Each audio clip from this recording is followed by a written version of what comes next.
Skupna kmetijska politika 2023-2027 postavlja v ospredje zdrava tla in prilagajanje na podnebne spremembe. V strateškem načrtu za Slovenijo se to uresničuje s shemami za podnebje in okolje.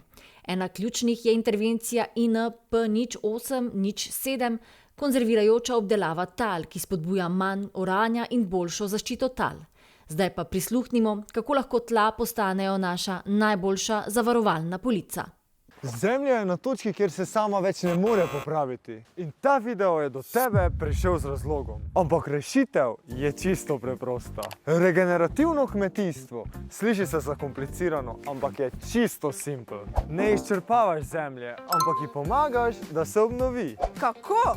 Manj oranja. Zemljo pustiš pri miru in postane bolj zdrava. Pokrovni posevki. To so rastline, ki ščitijo tla pred vročino, erozijo in izsušitvijo. In več organske snovi. Več rastlin, več korenin, več življenja v tleh pomeni več hrane. Zakaj je to pomembno? Ker zdrava tla zdrži vse. Sušo, nalive, vročinske valove in stabilna zemlja pomeni stabilna letina. In kaj ima s tem skupna kmetijska politika? Skupna kmetijska politika podpira vse to. Ekosheme, ogljično kmetijstvo, podporo za kmete. Preprosto, če delaš dobro za zemljo, dobiš podporo.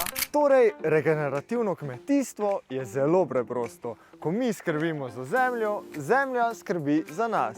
In to je prihodnost, ki jo potrebujemo.